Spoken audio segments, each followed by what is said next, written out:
اللہ الصالحین، جب تک نیک بندوں پہ بندہ سلام نہ پیش کر سکا ہو، نہ پیش کر چکا ہو، تو یہ ہمیں تاکید کی گئی، یہ ان کی تقریب ہے، نیک لوگوں کی یہ تقریب۔ آپ سمجھیں دور حاضر کے اندر قبلہ ولی کا انکار بھی ہے، ولایت کا انکار بھی ہے۔ میں کوشش کر رہا ہوں سادہ سادہ باتیں آپ سے عرض کروں جو آپ کو آسانی سے سمجھ آ پائیں۔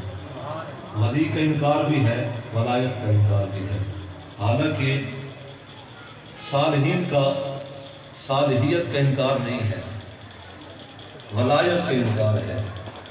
صالحیت ولایت کی پہچان ہے۔ لوگوں کی کم علمی اور بے دینی اور بدعقیدگی کا خود ملاحظہ اپنا خود آپ دیکھیں کہ لوگ کس انداز کے ساتھ زندگی بسر کر رہے ہیں۔ کہ صالحیت کا انکار کوئی نہیں، ولایت کا انکار ہے۔ تو یاد رکھیں ولایت کا انکار کرنا بھی قرآن کی آیت کا انکار کرنا ہے، اور ولی کا انکار کرنا بھی قرآن کی آیت کا انکار کرنا ہے۔ اب صالحیت یہ ڈیفینیشن ہے، ایک لفظ کو دو انداز میں بیان کیا گیا۔ در حقیقت ولی صالح ہے، صالح ولی ہے، یہ دو الگ چیزیں نہیں ہیں، یہ ایک ہی چیز کا جو ہے وہ دو نام ہے۔ اب اس پہ ایک دو باتیں سماعت فرمائیں۔ ولی کی کرامت کا انکار بھی لوگوں نے کیا، ولی کی ولایت کا انکار بھی لوگوں نے کیا، ہے بدقسمتی۔ آپ پڑھیں نا قرآن، مضمون تو ایسے بہت سارے ہیں، سورۃ نمل اٹھا لیں، جب سیدنا سلیمان نبی علیہ السلام نے تخت بلقیس کی طلب کی، آپ نے ارشاد فرمایا ہے کوئی ایسا جوان جو جائے تخت بلقیس کو اٹھا کے لے آئے۔ جن بیٹھا تھا، افریت من الجن، قال افریت من الجن انا آتیک بہ قبل ان تقوم من مقامک، حضور آپ اسی مقام پہ ہوں گے، آپ مجھے اجازت دیں میں تخت بلقیس کو اٹھا کے آپ کی خدمت میں پیش کرتا ہوں۔ اب ولی کی کرامت کا انکار بھی کوئی نہیں، ولی کی ولایت کا انکار بھی کوئی نہیں۔ جملہ سنو، آپ نے ارشاد فرمایا کہ وقت کتنا لگے گا؟ جن نے عرض کی کہ حضور آپ اسی مقام پہ ہوں گے اور میں تخت بلقیس آپ کی خدمت میں پیش کر دوں گا۔ آپ نے ارشاد فرمایا اس سے قبل ہے کوئی ایسا جوان جو اس سے پہلے تخت بلقیس اٹھا کے لائے؟ خود کرتے اللہ کی طاقت سے، اللہ کی عطا سے خود کرتے۔ آپ جملہ سنیں، یعنی کہ نبی اگر خود کارسازی کرے اپنے نبوت کے زور پہ، اس پہ بھی کوئی شک کوئی نہیں۔ اللہ تبارک و تعالیٰ نے انبیاء کو بڑی طاقتیں دی ہیں، اور ولی نبی کے تابع ہے۔ جتنے بھی اولیاء کاملین ہیں وہ انبیاء کے تابع ہیں، ہر امت کے اولیاء اپنے نبی کے تابع رہے۔ اب جملہ سماعت فرمائیں، اگر وہ خود کرنا چاہتے خود کرتے، غلاموں کو حکم نہ دیتے، لیکن میاں قرآن ہے، میرا رب زمانے کو کچھ سے بتلانا چاہ رہا ہے۔ یہ ہے شان اولیاء، یہ ہے مقام اولیاء۔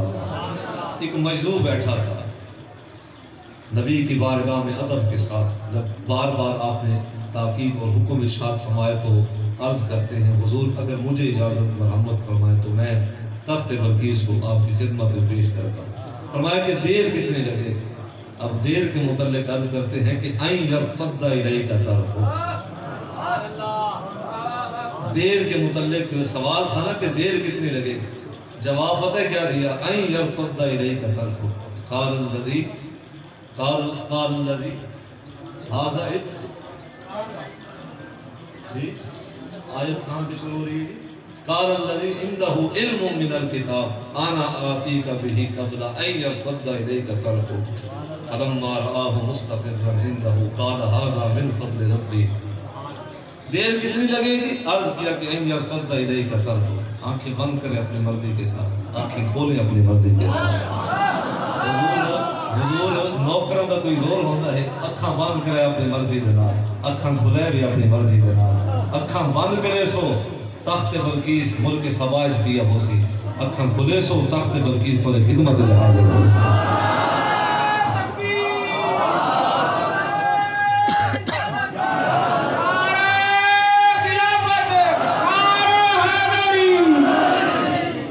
ہم لوگ کوئی جھلے لوگ نہیں ہیں کہ قرآن سے ہٹ کے اپنا عقیدہ بنائیں۔ لوگ اہل سنت کو بہت کچھ کہتے ہیں، کہنے دیں، کہیں دیگا تو تنامن خوش نصیب ہیں، اللہ نے تک عقیدہ ہی سچا لکھا ہے، اللہ نے تک جماعت بھی سچی لکھی ہے۔ میں غیر ارادی گفتگو کر رہا ہوں، اب جملہ سماعت فرمائیں، مضمون پہ ایک دو باتیں اور لے لیں۔ صالحین کے ساتھ شامل ہو جانا یہ بہت بڑی سعادت ہوتی ہے۔ نیک بندے کی صحبت جو ہے وہ بندے کو نیک کرتی ہے۔ نیک بندے کی صحبت یعنی ان کے ساتھ بیٹھنا اٹھنا بندے کی طبیعت میں تبدیلی کا سبب ہے۔ ایک طبیعت ہے، ایک تربیت۔ نیک بندے نے لگ ویسے نا، تیری تربیت بھی چنگی تھی ویسی، تیری طبیعت بھی چنگی تھی ویسی۔ آئیں اس پہ ایک اور واقعہ سماعت فرمائیں۔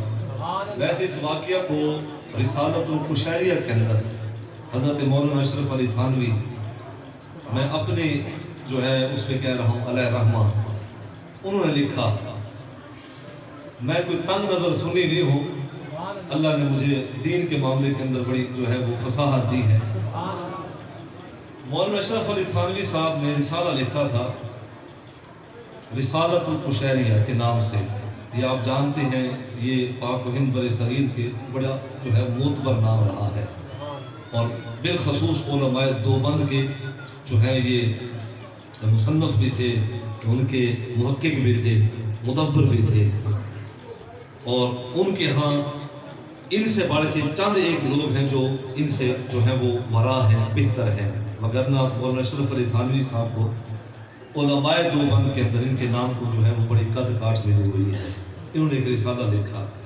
اب حضرت صاحب نے رسالے کے اندر نیک لوگوں کی صحبت کے متعلق جو کچھ کہا، آئیں آپ بھی جملہ سماعت فرمائیں۔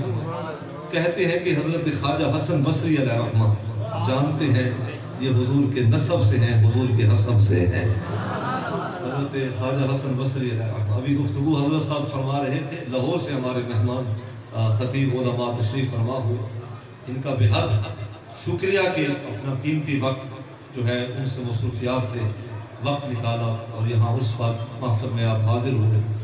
اللہ پاک ان کو عمر میں، ایمان میں، علم میں اللہ مزید برکات عطا فرمائے۔ اب کہتے ہیں کہ حضرت خواجہ حسن بصری علیہ رحمہ نے اللہ کی بارگاہ میں جب وہ حالت خواب یعنی کہ نیند کے اندر اللہ کی بارگاہ میں عرض کرتے ہیں کہ دلانی علی اقرب الطرق، مالک تیری قربت پانے کا کوئی آسان طریقہ تو بتا، مالک اپنی قربت نزدیکی پانے کا کوئی آسان طریقہ تو بتا۔ تو فرماتے ہیں کہ حالت خواب کے اندر میرے رب نے مجھے جواب ارشاد فرمایا کہ الصلاۃ خلف الحبیب عجمی، فرمایا کہ حبیب اجمی کے پیچھے نماز پڑھ۔ کہتے ہیں کہ میں نماز ان کے پیچھے پڑھ رہا تھا، تو نماز کے اندر ان کی قرات، چونکہ وہ اجمی تھے میں عربی تھا، تو لے لغت انداز قرات کے اندر تھوڑا فرق تھا، تو میں اس قرات کے فرق کی وجہ سے میں نماز پڑھتے ہوئے نماز کو چھوڑ دیا، میں نے اپنی علیحدہ نماز ادا کی۔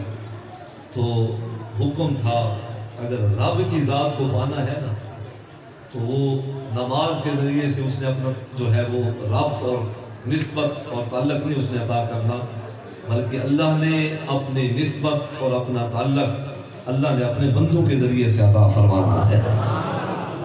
تو پھر کہتے ہیں کہ میں تلاش میں نکلا، لوگوں سے پوچھتا تھا کوئی حبیب اجمی کے متعلق تو مجھے بتائے، ان سے ملاقات ہوئی، تو پھر ان کے پیچھے نمازیں ادا کی۔ ایک سید زادہ جو مفسر بھی ہے، محدث بھی ہے، حضرت حسن بصری علیہ رحمہ رضی اللہ تعالیٰ، ان کے پیچھے نمازیں ادا کریں۔ حکم الہ تھا اگر میری بارگاہ تک پہنچنا ہے، میری معرفت کو مزید پانا ہے، میری پہچان کے اسرار و رموز اگر حاصل کرنے ہیں تو میرے بندہ خاص حضرت حبیب کے پیچھے نمازیں ادا کرو۔ ان کے پیچھے نمازیں پڑھا کرتے تھے۔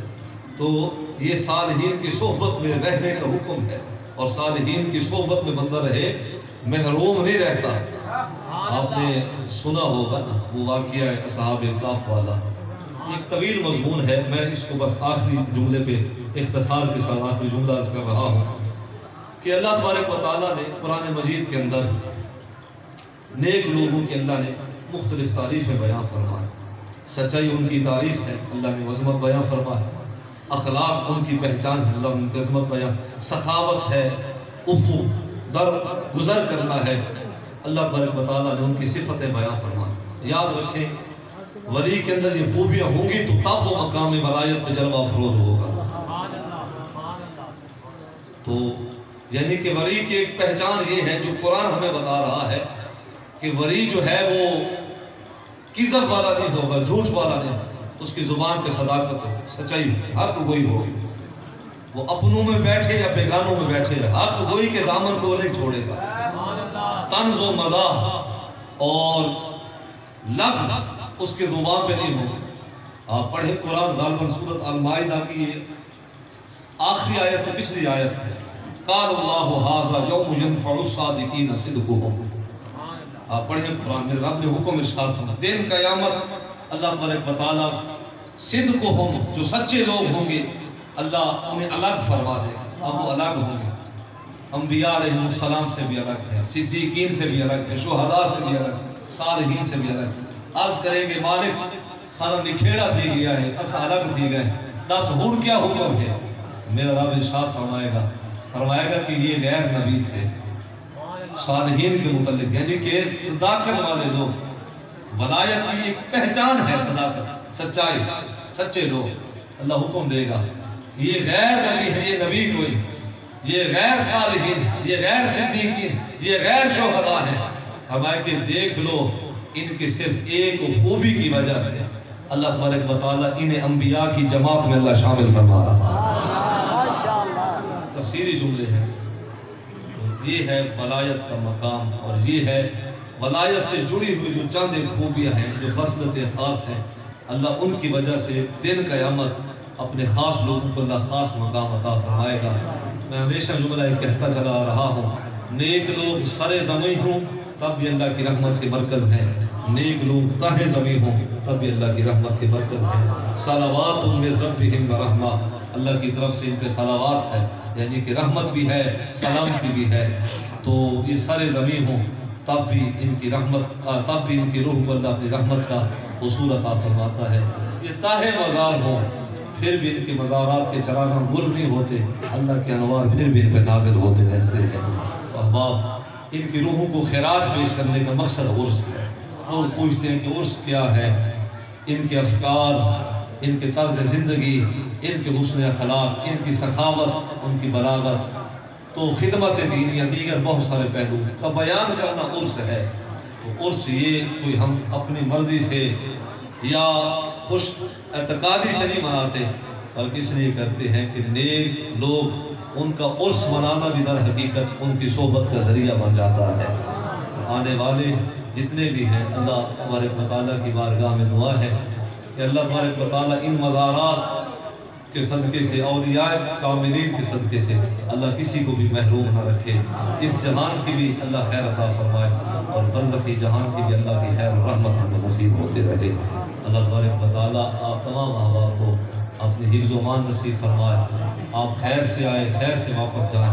یہی دعائے کلمات حمدہ ناچیز نے آپ سے عرض کرنی تھی، اور میں صاحب مزار کی خدمت کے اندر میں جب بھی یہاں پہ گفتگو کی ہے انتہائی عاجز انکساری کے ساتھ، ڈر یہی رہتا ہے اگر تھوڑی بہت بھی غلطی تھی گئی نا تو صاحب مزار نے اللہ اکبر اگر ڈانٹ دے چھوڑی تو یہ خوف ہے، اپنی ایک ذات بندے نے اپنی سوچ ہوتی تیقن ہے ایویں محسوس ہوندے کہ قبلہ خورشید ملت علیہ رحمہ براہ راست لے سے پڑے، اور ذرا بھر بھی اگر کوئی کمی بیشی ہو گئی لفظاں دے اندر، کلام دے اندر، قرآن و حدیث دے اندر کہیں پہلو کی بھی کمی بیشی ہو گئی، انہوں نے ڈانٹ دیونا ہے، انہوں نے ڈانٹ دا بھی خوف ہوتا ہے، وقت بھی گال کرنی پوندی ہے، اس واسطے کہ آئے ہوئے دوستان کا بھی شکریہ ادا کرنا ہے۔ دعا ہے کہ اللہ تبارک و تعالیٰ اسا سارے کو اپنی رحمت حصول جتا رکھے۔ آخر دعوانا